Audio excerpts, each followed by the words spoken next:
Freshwater and saltwater rock pools provide habitat for many incredible creatures. But how do things vary between these vastly different ecosystems? What wildlife faces the harshest conditions? And what makes these rock pools so extraordinary?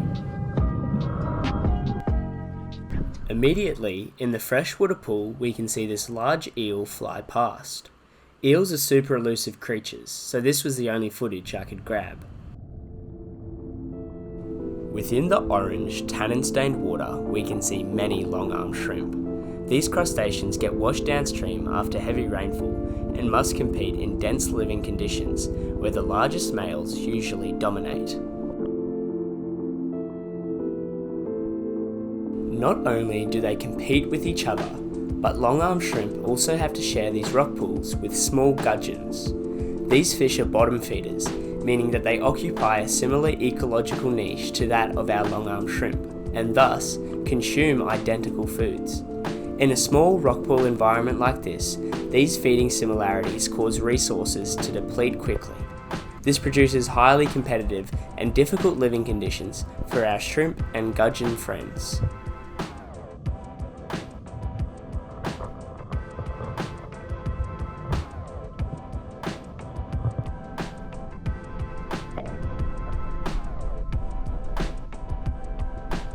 This large male owns this rocky ledge, overseeing his inferior long-armed companions.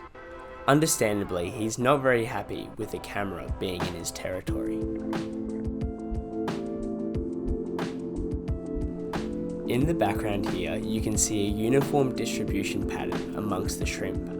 Each individual has their own small territorial range, and they are very careful not to intrude on their neighbour's territory. Otherwise, there might be an all-out brawl.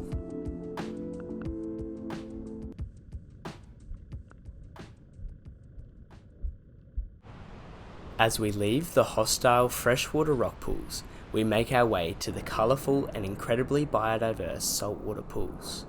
But don't be fooled. Amidst the beauty, there is still competition and a fight for survival.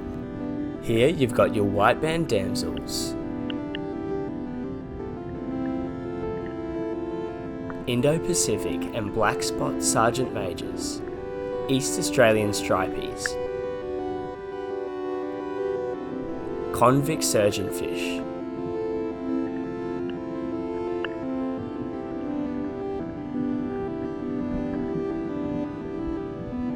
and your eye-striped surgeonfish. Here, we've even got a peacock blenny. This spot was absolutely teeming with marine life.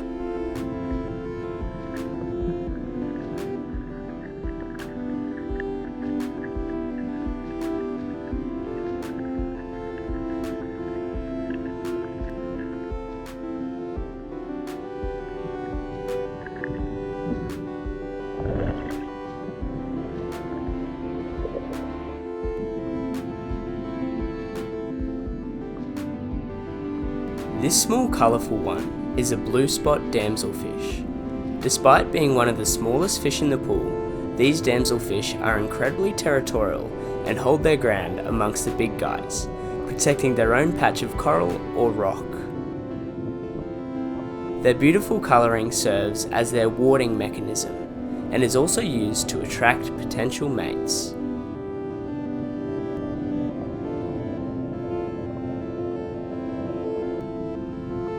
If visited at the right time of day, sun rays can leak into the rock pools, producing a majestic sight.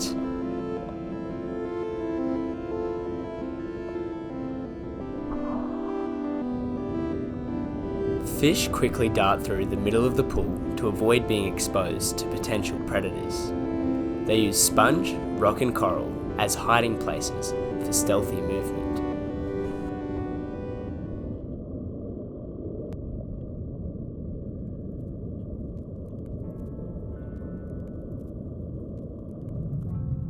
As the tide comes in, the water within the rock pools becomes more turbid, but luckily we don't miss out on any of the action.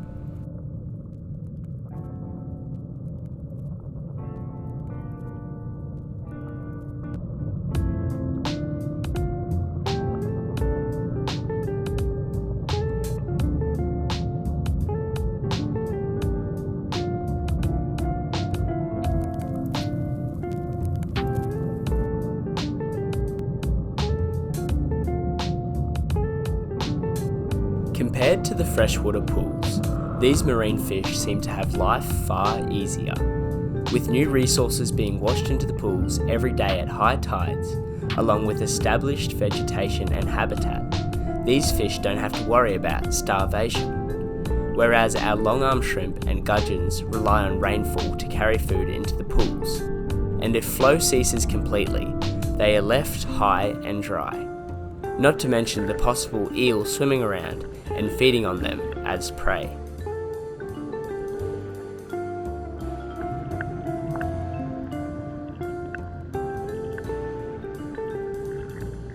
Of course, saltwater rock pools vary, and sometimes there can be ferocious predators.